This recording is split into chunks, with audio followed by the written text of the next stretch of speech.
I cut off my greedy family after they tried to use me, and watched them lose everything and then. My entire life, I felt a bit like a mismatched puzzle piece in the chaotic picture of my family. From the outside, people might see a tight-knit group who loved laughter, endless dinner parties, and showcasing their lives on every available social platform. But inside, there was always something that set me apart from everyone else, something that was constantly highlighted in awkward silences and uncomfortable smiles directed my way. My family thrived on noise, constantly chatting, joking, and moving from one social event to another, while I preferred solitude, the soft clicking of my keyboard, and the intellectual challenge of writing perfect code. My name's Rachel. I'm 30 years old, and I've been working as a software engineer in Boston for nearly a decade. Most of my family doesn't even understand what that means. If anything, they imagine me hunched over a computer in a dim room, typing aimlessly into the night. Unlike my brother Tyler, who was everyone's pride and joy, my career remained largely a mystery to my parents, Donna and Frank. For them, Tyler was the golden child, the charming older son who effortlessly followed my father into the family's highly successful chain of restaurants. Tyler was charismatic, outgoing, and perfectly comfortable commanding any room with his bright smile and booming voice. It wasn't always this strained. When we were children, I didn't fully grasp the divide between Tyler and myself. But by my teenage years, it had become glaringly obvious. At family gatherings, relatives laughed at Tyler's jokes, showered him with compliments, and hung on his every word as if he were dispensing life-changing wisdom. Meanwhile, my contributions, less frequent, quiet, thoughtful, often went unnoticed or worse, were met with awkward nods and polite dismissals. I recall vividly the way Aunt Paula would lean in to whisper loudly to my mother, "Rachel always seems so withdrawn. That can't be normal, can it?" Things deteriorated further 3 years ago at my grandmother's 75th birthday party. The celebration was loud and filled to capacity with cousins running wild, adults drinking, and laughter echoing through the community center. I was standing quietly near the punch bowl, trying to maintain a polite facade of engagement, when I overheard a conversation between my mother and Aunt Paula near the hallway. Their voices drifted clearly through the noise, pulling my attention against my will. "Honestly, Donna, I worry about Rachel," Aunt Paula said, her voice dripping with false concern. "It's not healthy, the way she keeps to herself. Does she have trouble socializing?" My heart sank as I waited, desperately hoping to hear my mother defend me or at least dismiss her sister's intrusive comments. Instead, she sighed deeply, her voice tinged with embarrassment. "I know, Paula. I've tried everything. But she's always been difficult. It's embarrassing, really. Tyler has always been so easygoing, so popular. Rachel just never seemed to fit." That single sentence echoed in my head for hours afterward, poisoning the rest of the evening. I smiled mechanically, pretending I hadn't heard, participating half-heartedly in the obligatory birthday songs, desperately wanting to flee. But inside, something had broken. Hearing my mother openly admit embarrassment, rather than concern or affection, confirmed my worst suspicions. In that moment, I decided enough was enough. If my family truly felt burdened by my presence, I would stop burdening them altogether. From then on, I distanced myself completely. Invitations still came, first with friendly coaxing, then less frequently and more stiffly. Each time, I politely declined, sending generic cards and modest gifts for holidays or family milestones. Gradually, even these attempts dwindled, and my interactions became almost non-existent. The sole exception was my Aunt Gloria, who seemed genuinely unbothered by my differences. She visited occasionally, bringing cookies or fresh bread, and actually listened when I talked passionately about new projects or recent advancements in my work. "You're just cut from different cloth, Rachel," she reassured me gently during her visits. Sipping coffee at my kitchen table. There's nothing wrong with preferring peace over chaos. Despite my self-imposed family exile, my life quietly flourished. My career advanced swiftly as I took a position leading critical projects at my company, receiving recognition and substantial raises. I maintained a small, close-knit circle of friends who valued thoughtful conversations and quiet evenings over noisy parties or constant social media updates. Eric, my boyfriend of 2 years, was kind and thoughtful, his presence comforting rather than overwhelming. Together, we built a calm, happy routine. On my 30th birthday last spring, I fully embraced this quieter lifestyle. Instead of enduring awkward family dinners, I enjoyed a small gathering with Eric and four close friends at a cozy Italian bistro. There was laughter and easy conversation, genuine affection rather than forced interaction. I received a brief, impersonal text from my parents, a vague acknowledgement of my birthday that barely registered. Tyler didn't even text. But Aunt Gloria made a special effort, arriving at my apartment with a homemade cake and sincere congratulations. That evening, as we sat in my modest apartment sharing dessert, I decided to reveal a major milestone I'd kept secret from everyone else. I'm buying a house, Gloria, I admitted softly, barely containing my excitement. Her eyes lit up with genuine pride and surprise. I showed her photos of the elegant Victorian home I'd chosen in Brookline, beautifully renovated with spacious rooms, a chef's kitchen, and a quiet, private garden. Rachel, this place is stunning, and Gloria said warmly, clearly impressed. But why keep it secret? I shrugged softly. I don't need the family to know yet. Let them think whatever they want about me. She nodded thoughtfully, respecting my privacy without further questions. Weeks later, keys in hand, I finally stepped into my new home. It felt surreal, quiet, peaceful, and completely mine. It was a far cry from the modest apartment with paper-thin walls and noisy neighbors I'd left behind. I set up each room meticulously, a cozy master suite, an office with the best equipment money could buy, and guest rooms ready for future visitors, especially Aunt Gloria, who deserved a welcoming space.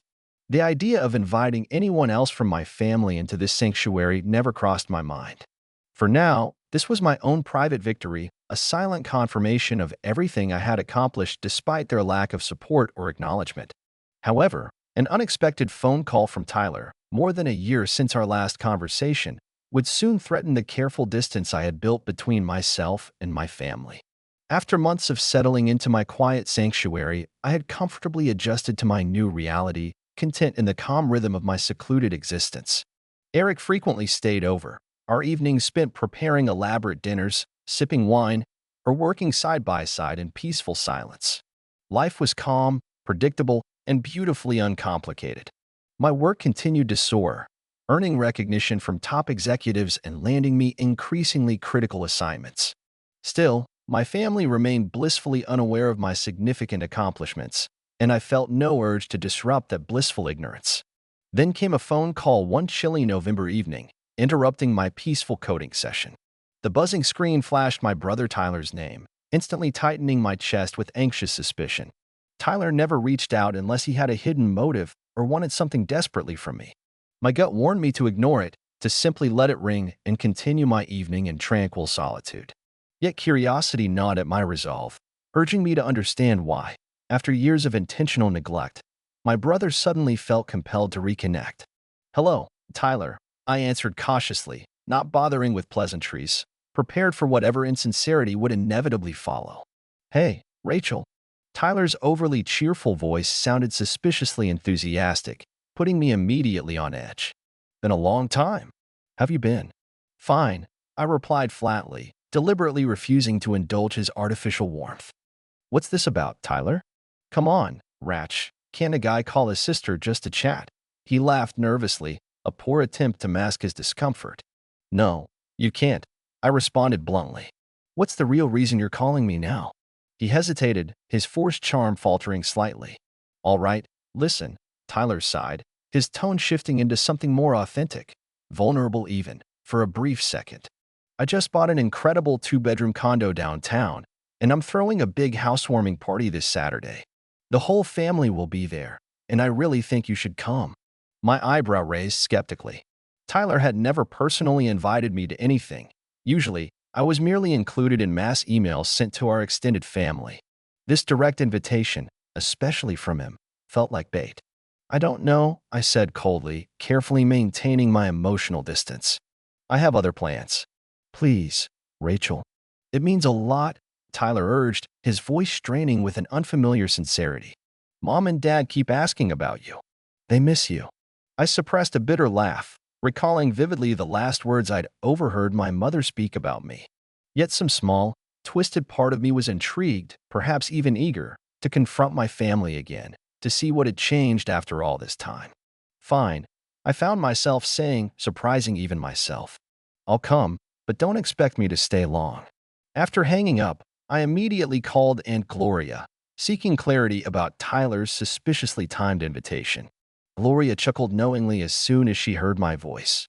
"He invited me too, Rachel," she said gently, clearly amused by the absurdity of it all. "Your brother is dying to show off his new place, and he's certain you're still living in that cramped apartment. He probably thinks you'll be humbled or intimidated." A rush of indignation surged through me, quickly replaced by a sinister thrill. Tyler had no idea about my Brookline home, nor my thriving career. He envisioned me as the awkward, struggling sister, an easy target for his condescending charity. I guess he'll be in for quite the surprise, won't he? I smiled coldly, suddenly eager to attend Tyler's party for reasons entirely my own. When Saturday arrived, I carefully selected a sophisticated outfit, dark tailored jeans paired with an elegant silk blouse, expensive but understated enough to hide my true success. I bought Tyler an extravagant French press coffee maker, something undeniably luxurious yet practical. Arriving downtown, I assessed his glossy high-rise condo complex with a critical eye: flashy lobby, polite doorman, sparkling elevator, a predictable reflection of Tyler's need for validation. Stepping inside his packed condo, the oppressive atmosphere instantly pressed against me, heavy with loud laughter and idle gossip. Relatives paused mid-conversation, casting curious glances my way, their awkward whispers poorly concealed. Donna and Frank quickly spotted me, their expressions betraying a brief flash of astonishment before transitioning into overly bright, insincere smiles. "Rachel," my mother exclaimed theatrically, as though astonished I'd emerged from some isolated cave. "You're here. How wonderful." Her voice carried that distinct note of pity and condescension, prompting hidden smiles from nearby relatives. Ignoring her thinly veiled judgment, I handed Tyler his gift, maintaining my composure even as he smirked and glanced dismissively into the bag. "A coffee maker? Cute," he remarked patronizingly, his tone dripping with feigned gratitude. "Thanks for trying." As Tyler proudly guided me through his modest two-bedroom condo, his tone became increasingly self-congratulatory, highlighting marble countertops, designer furniture, and expansive city views. Every feature came with a pointed reminder of how far he had risen, implicitly how far I supposedly lagged behind. "I've done pretty well, haven't I?" he gloated, casting me a sideways glance designed to provoke envy. "Maybe someday you'll manage to buy something nicer than your apartment." "Maybe," I replied neutrally, feigning indifference despite my simmering irritation. At dinner, seated among relatives whose conversations revolved around shallow gossip, Tyler stood abruptly, raising his wine glass for a toast. "Everyone, thanks for coming to celebrate my beautiful home and upcoming marriage," Tyler began dramatically, clearly reveling in his captive audience. "It's amazing to have family gathered like this."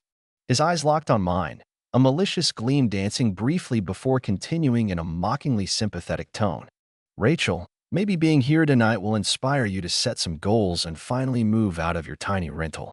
After all, you can't live there forever." Snickers erupted around the table, Donna and Frank openly chuckling. The embarrassment Tyler intended never materialized. Instead, I felt a dark anticipation rising within me. Then Aunt Gloria spoke calmly, cutting sharply through the laughter. "Oh, Tyler, is that why Rachel bought her four-bedroom Victorian home in Brookline?" she asked sweetly, an edge in her gentle tone unmistakable. "Because she can't afford your modest condo?" Instantly, every voice died. Forks froze midair. Every pair of eyes swung towards me, their expressions rapidly shifting from amusement to astonishment, then confusion. "You bought what?" Tyler whispered, his bravado replaced by stunned disbelief. "For bedrooms in Brookline," I confirmed softly, savoring the shocked silence that rippled through the room. "It suits me nicely." Gasps circulated like electricity through the table. Aunt Gloria calmly pulled out her phone, displaying photos from my own quiet housewarming, proof they couldn't deny. Donna's face blanched in horror, Frank sat speechless, and Tyler struggled visibly to regain his lost dominance. "How can you afford it?" Donna stammered, her voice breaking under the weight of shock and disbelief. "Turns out writing code pays surprisingly well," I replied calmly, carefully maintaining a neutral smile. Not that anyone here ever bothered to ask. The room exploded in desperate attempts to save face, as relatives feigned admiration, showering me with hollow congratulations and false praise. Tyler remained silent, visibly crushed beneath the weight of his humiliating defeat. Quietly, I finished my meal, savoring every agonizing moment of their discomfort. As I stood to leave, ignoring the desperate calls from those who'd mocked me moments earlier, I felt more liberated than I ever had before. Walking away from Tyler's party, I vowed that none of these shallow people would ever cross the threshold of my home. The aftermath of Tyler's disastrous party quickly turned my previously unnoticed existence into family obsession. My phone buzzed constantly, relentless texts flooding my notifications with false praise and sudden, intrusive curiosity. Each message felt invasive, an unwelcome reminder of how quickly their disdain shifted once they sensed potential advantage. Donna's frantic voicemails ranged from demanding explanations to tearful, manipulative pleas designed to lure me back into her suffocating orbit. Frank's terse texts carried the barely concealed irritation of a man unaccustomed to losing control. Yet, Tyler's messages irritated me most, a steady, pathetic drip of apologies designed purely to salvage his bruised ego. The brother who'd gleefully belittled me publicly now begged for reconciliation, awkwardly attempting to gloss over years of dismissive behavior.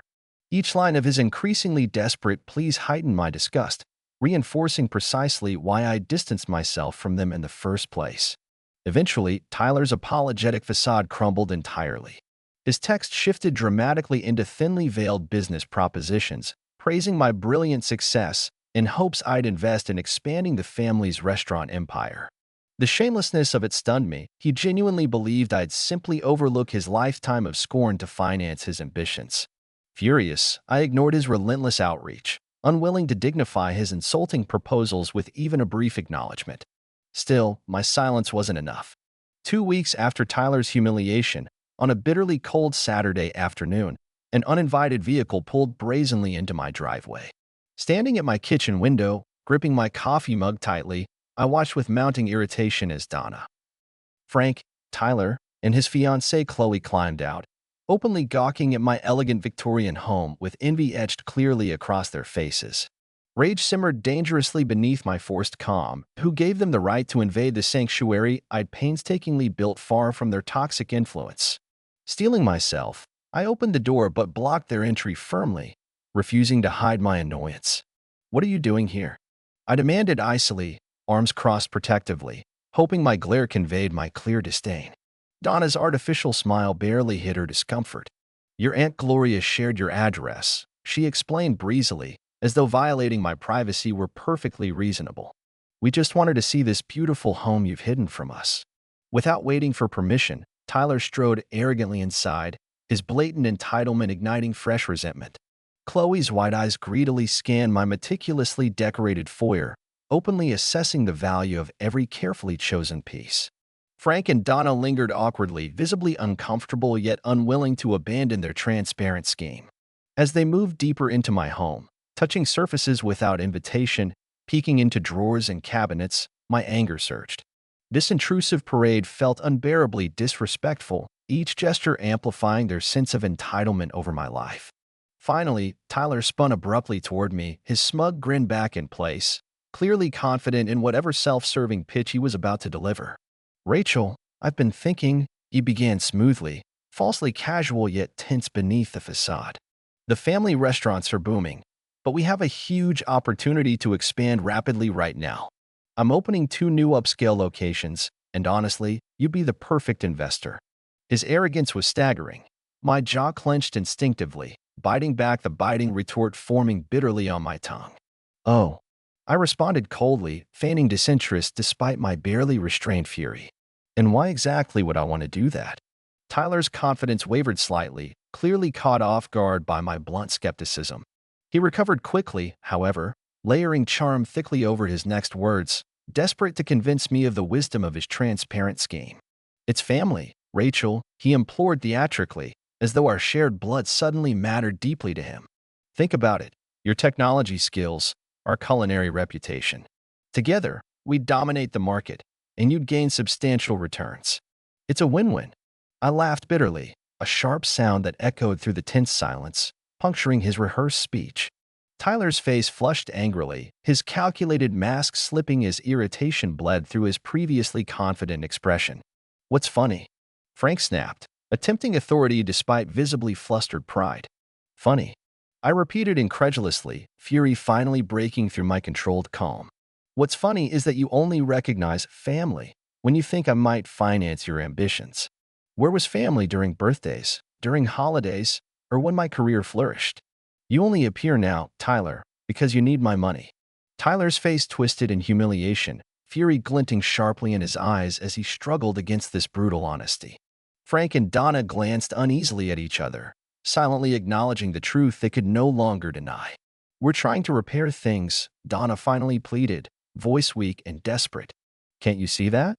No, Donna, I spat, deliberately using her first name to strip away any pretense of maternal affection. I see clearly, you're here because you discovered I have something valuable. Your repair comes with conditions and expectations, and I refuse to play along. Rachel, enough, Frank growled menacingly, stepping toward me. Your family, and we expect you to act like it. My composure finally shattered completely, replaced by raw, unfiltered rage. You abandoned family loyalty years ago, I hissed venomously, voice shaking with barely controlled fury. Get out now, and never presume you're welcome here again. They stared incredulously, frozen by the intensity of my defiance, unable to comprehend the depths of their miscalculation. Fine, Tyler snapped bitterly, humiliation seeping through his anger as he marched stiffly toward the door. But don't ever expect an invitation to my wedding. Don't flatter yourself, Tyler, I shot back ruthlessly, smiling coldly as he froze mid-step. I wouldn't attend even if you begged. Their car vanished down the street, but my fury lingered, sharp and consuming, long after they disappeared. My life, once overshadowed by their dismissive neglect, was now fully reclaimed. No longer bound by obligation or false promises, I stood proudly alone, free from their relentless manipulations. Yet even as I savored my bitter triumph, my phone buzzed angrily, Donna's number illuminating the screen. I silenced it without hesitation, refusing to yield even an inch of ground. The war was finally over, and this time, I decisively won. The days following that ugly showdown felt like standing in the eye of a storm, the brief calm before the inevitable next wave of chaos. My phone buzzed endlessly, filled with Donna's increasingly desperate messages, Frank's hollow attempts at guilt, and Tyler's pathetic mix of fury and wounded pride. Every call, every text, every voicemail reeked of entitlement, as if they couldn't comprehend that their manipulative games no longer worked on me. I didn't answer a single one, choosing instead to let their panic fester in the silence they had earned. And Gloria, bless her, kept me updated on the crumbling farce unfolding behind the scenes. Apparently, my refusal to bankroll Tyler's ridiculous expansion scheme had caused deep fractures within their tight little circle. Frank was livid, Donna was humiliated, and Tyler sulked like a spoiled child denied his favorite toy. Relatives I hadn't seen or spoken to in years suddenly crawled out of the woodwork, their messages dripping with fake concern and transparent curiosity, all eager to align themselves with whoever seemed most beneficial now. The tension only escalated when Donna, refusing to accept defeat, tried a new tactic, emotional blackmail disguised as reconciliation. One rainy Thursday evening, I returned from work to find her car parked brazenly in my driveway, her figure visible through the front window, pacing and clearly rehearsing whatever nonsense she planned to spew. My stomach churned at the sheer audacity. Before I could even put my bag down, she rang the doorbell, each chime more grating than the last. I opened the door just enough to meet her cold, calculating gaze, but I blocked the entrance with my body, determined not to let her inside. Rachel, we need to talk, she began, her voice carefully balanced between pleading and commanding, as if she couldn't decide whether to play victim or dictator. No, Donna, I said, my voice like ice, refusing to offer the warmth she so desperately wanted to exploit. You need to leave, and you need to do it now. Her expression shifted instantly, the mask slipping as frustration overtook her polished facade. You're being unreasonable, she snapped, no longer bothering with the act. We're family, and family supports each other. You can't treat us like this just because you're angry. I'm not angry, I corrected sharply, my voice steady, my resolve unshakable. I'm done. There's a difference, and you'd be wise to learn it.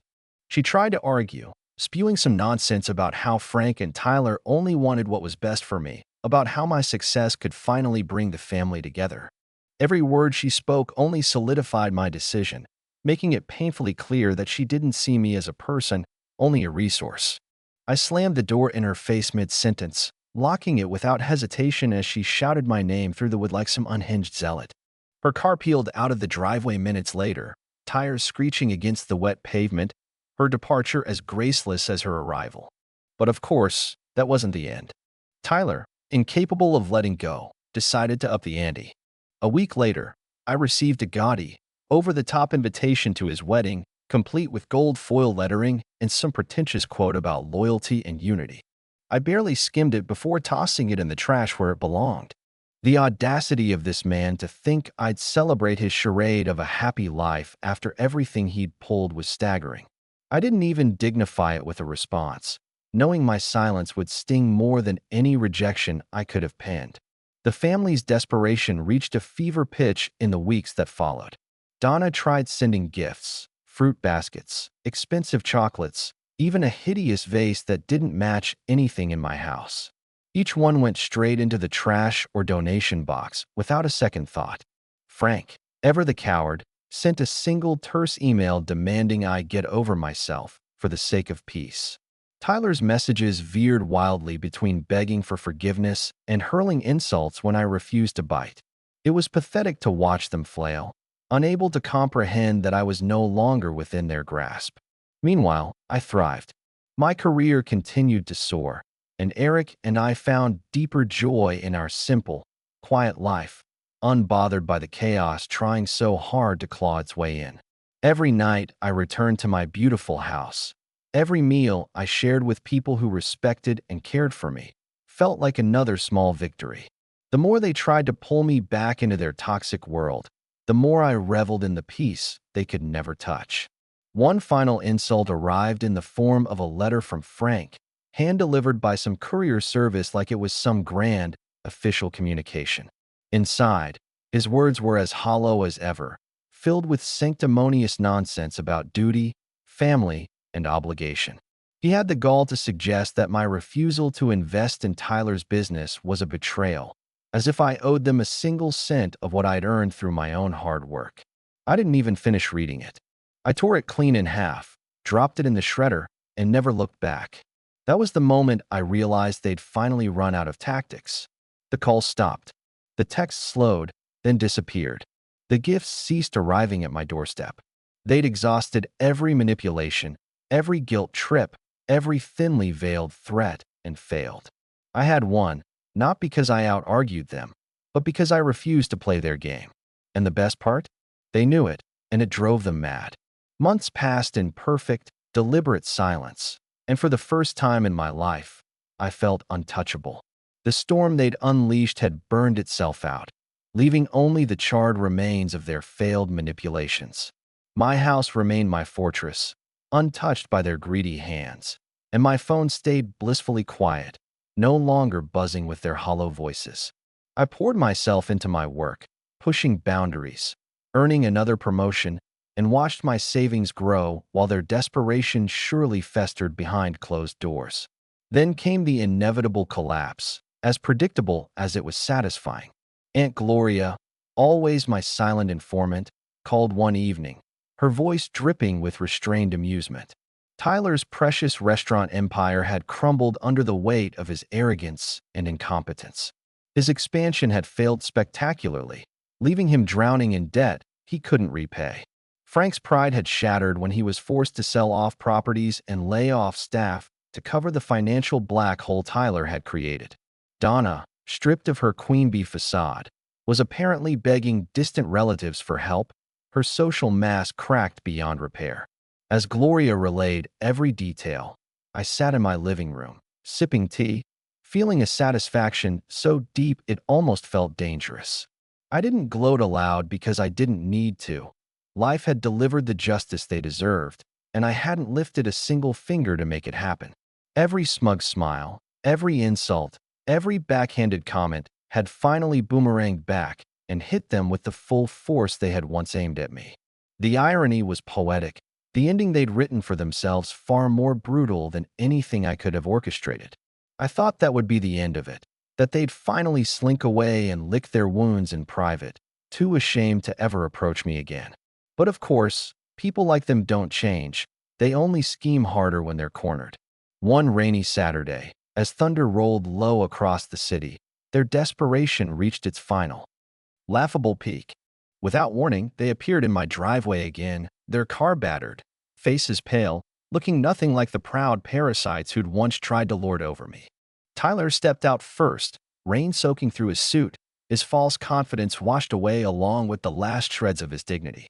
I didn't move from my doorway, didn't open the door, didn't so much as blink as they approached, clearly hoping I'd show some flicker of pity. Frank spoke first, his voice brittle, hollowed out by failure. "Rachel, we need to talk," he said, as if his need would somehow obligate me to listen. "No," I replied calmly, my voice steady and ice-cold. "You need to leave my property immediately." Donna's eyes filled with tears, not the kind born of true sorrow, but of frustration that her final gambit had failed before it even began.